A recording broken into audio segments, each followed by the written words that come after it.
Facebook, and Great. we're live there. Okay, great. Hello. Dr. Mark here for Natural Health. Hope you're enjoying your Monday. We're almost done with it, thank goodness. We've started a new month. We're in the Men's Health Month this month. So tonight we're looking at heart health, talk a little bit about that. And the fun thing about the heart, it's one of the easiest things to fix with nutrition because the heart is basically just a big muscle. So it's kind of easy for us with nutritional support to help heal the heart. But we're going to talk a little bit about how people get into trouble with the heart, since heart problems are the number 2 condition people have problems with. So we're going to talk a lot about that. So let's go ahead and dive into it. So of course I'm Dr. Mark here at Natural Health. In here we're going actually on 40 years coming up next March. So we're 39 and some. And so I've been doing a lot of work with chiropractic and nutrition then for all that time, and have lots of fun with that. And we've got quite a bit of experience to deal with and talk about. The strong heart we're looking at, we want a heart to be strong.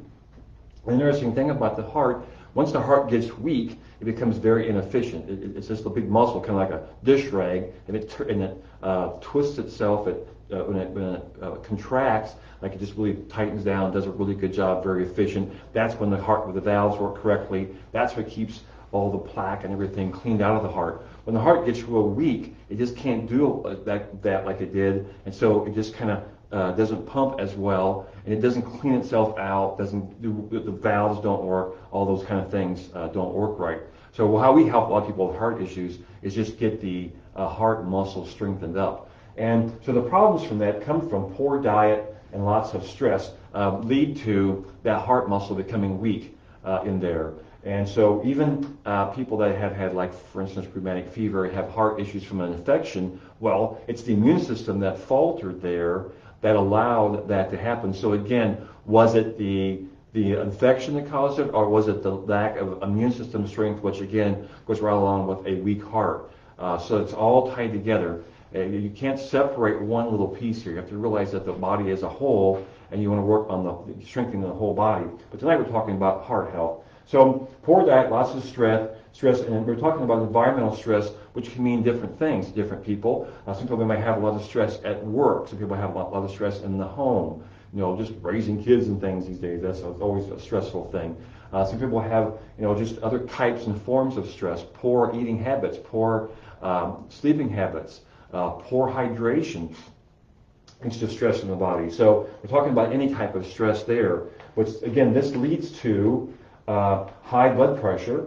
And then, of course, when you have high blood pressure now, you have to be medicated because that blood pressure has to be forced down. Now, don't get me wrong. I mean, if your blood pressure is way high, we don't want you to have a stroke, that kind of thing. But by using medication to force it down to a number that they're after, that doesn't help the problem. That just keeps you from having a stroke, which is good, of course, but we don't want to just rely on that. So if you're taking medication, we have people coming in here sometimes who are taking 2, 3, or more medications just to handle the high blood pressure. Now, blood pressure medications all usually come with a long list of side effects that the body has to deal with that toxin. All drugs are a toxin to the body. And again, they work for a certain thing, and it's fine to take blood pressure medication for a short time, but find the underlying cause. That's never addressed. So if you're going to the MD, and again, he's doing his good job and getting the blood pressure under control so you don't have a stroke, well, he could start medication, you connect it. If you're still doing the poor diet and lots of stress, well, blood pressure still goes up, and then again, you're drinking all kinds of coffee, you're doing all kinds of things, lots of sugar, and blood pressure goes up, you go back in, he checks you, oh my gosh, you got to take another medication. So pretty soon you're on 3 or 4 medications, and you've been on that for sometimes a year, 5 years, 10 years, 2 or 3 decades. And so that just wears on the heart. So when you have that, and that heart's trying to work, but the medication's forcing it not to work, but it wants to pump the same volume, you end up with a weakened heart muscle. The heart starts to enlarge because it's not able to contract itself. It gets kind of flaccid and weak. And so you end up with an enlarged heart. And then, of course, when that happens, when the heart gets misshapen, then the valves don't work. The valves become leaky. And so you have all that going on too. Now, another part of the heart issue is the electrical part, the part that makes the heart pump, or that activates the muscles, and then we want the fibrillations and all kind of things. That's other problems. Most of the time, B vitamin problems coming from the same issues: poor diet and stresses and things on the body. So anyway, when with an enlarged heart with leaky valves, and that leads to congestive heart failure. So people don't realize, but congestive heart failure is a side effect of long-term use of high blood pressure medication. So that's never told to anybody. And again, it's just so common out there. So when you have congestive heart failure, well, then you have breathing difficulties. You're not able to pump the fluid out of the lungs like you should. So a lot of times people's lungs fill up with fluid, and you'll have that cough. That's a non-productive cough. Just cough all the time, and that's indicating that the heart is having problems keeping the fluid out of the lungs. It's not efficient. It's not working well. So then the lungs start to fill with fluid. Well, guess what likes to live in that nice warm fluid? You get some type of infection, usually pneumonia. And now, of course, we have to deal with this COVID business stuff. So that is why people had lots of problems with that, and many people who did have big problems with that were already had comorbidities of lung issues, congestive heart failure, all that going on, so they were already weakened. And again, when you have pneumonia, that's usually kind of the last straw. And by pneumonia and ... that means it didn't turn out so well. So in natural health, we're looking at trying to look at underlying causes of why that heart is why the person has high blood pressure, or high blood sugar, or what else is going on in there. Again, medication is important, and it works fine for short-term or emergency purposes, but not long-term. Medication does not help long-term. You're controlling the symptoms. You're putting a black tape over the red light on the dashboard of the car. You're covering it up and not handling the underlying cause, what's going on in there. And that's why this country has such a problem with degenerative disease. I can't remember the stats anymore, but it's like 8 out of 10 adults have degenerative disease. Cardiovascular problems are the number one cause of death. Cancer is number 2, and then, of course, medications and that kind of thing are number 3. But anyway, we want to try to look at the underlying cause. So that's what we do with our nutrition work, with nutrition response testing, is figure out what does that body need to help that heart strengthen up, and of course repair the whole body. But the heart is a mirror of the rest of the health of the body. The heart gets nutrition first. So if the heart is weak, you can imagine the rest of the body is in pretty bad shape too. So we're always looking at getting that heart in good shape. We even have a heart sound recorder which gives us some information on the sounds of the valves, and by that we can tell how weak that heart actually is, and with other tests we do too. So, and another interesting thing, since we're talking about this COVID business a little bit, is that this spike protein business that they're injecting you with the J&J and AstraZeneca, are that they're programming the cells to produce these spike proteins with the Moderna and Pfizer.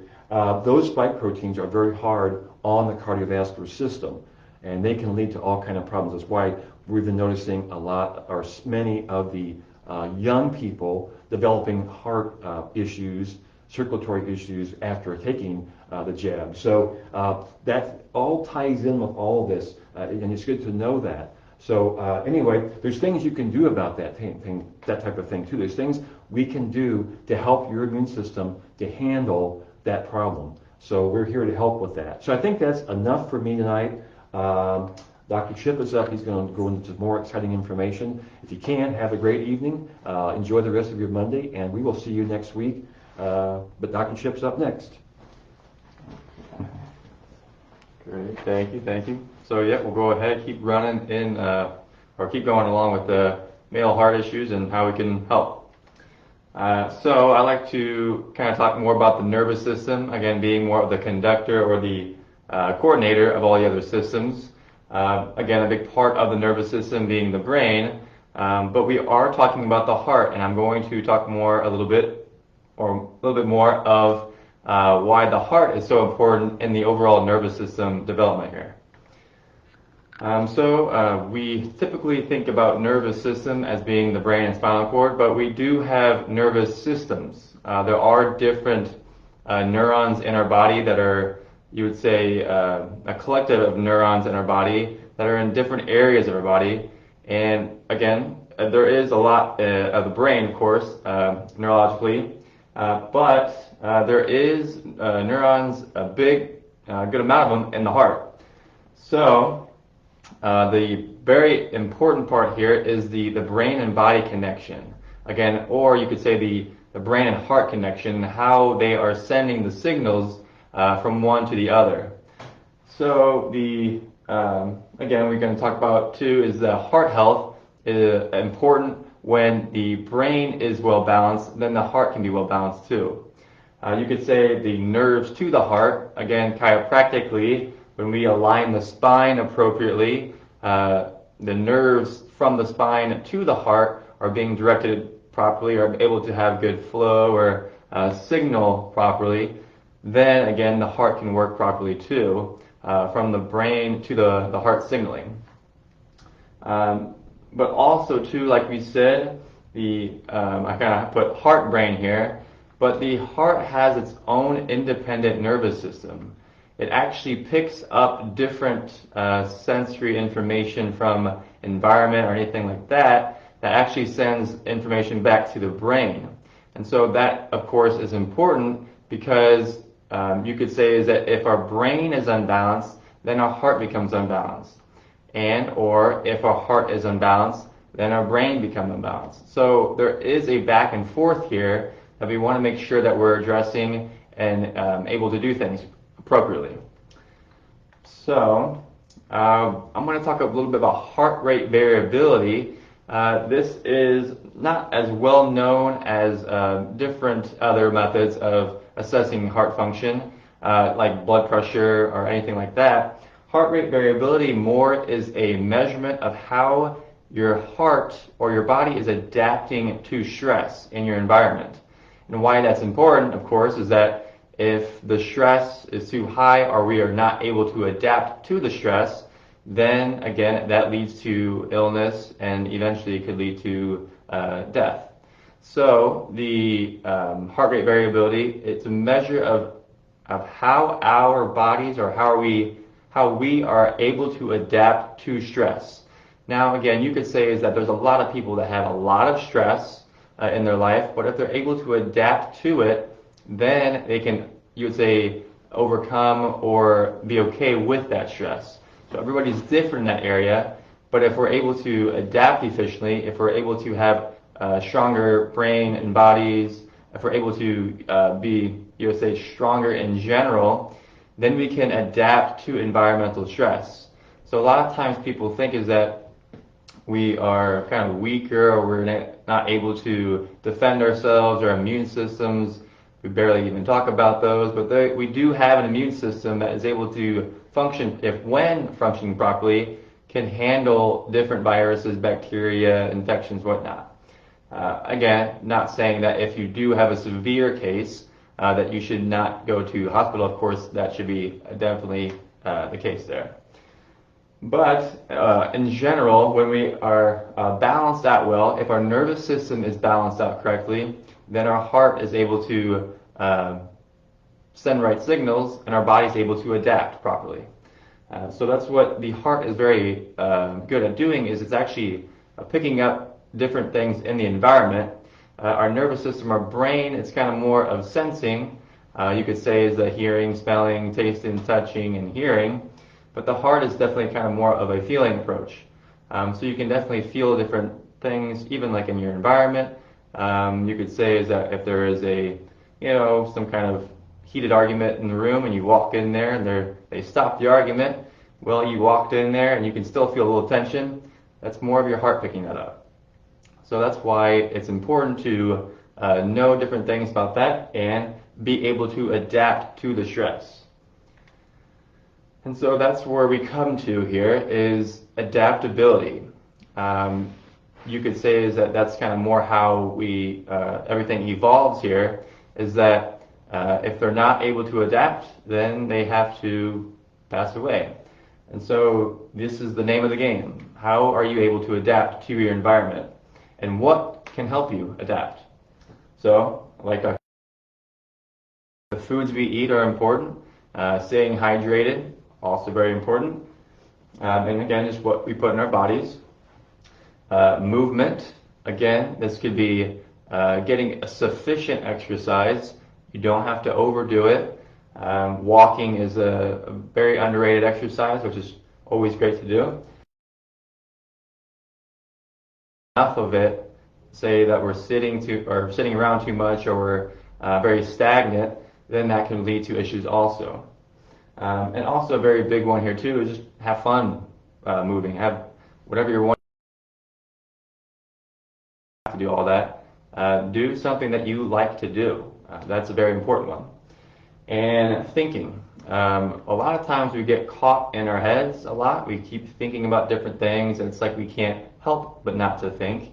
But that is like, it puts a lot of stress on not only our brain but our body.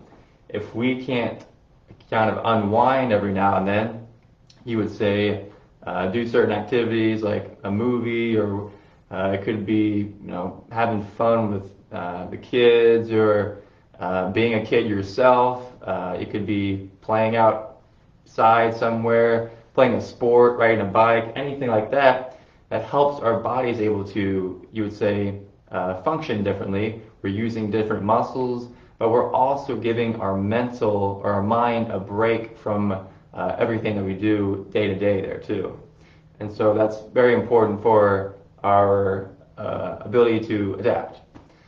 So again, that is the name of the game. If we're able to adapt, then we're able to have good, healthy brain and bodies, especially the heart. And so again, nutrition, movement, and thinking. Now, these are very good aspects to, think about or talk about or be aware of when it comes to a healthy heart. So I think that is it for me.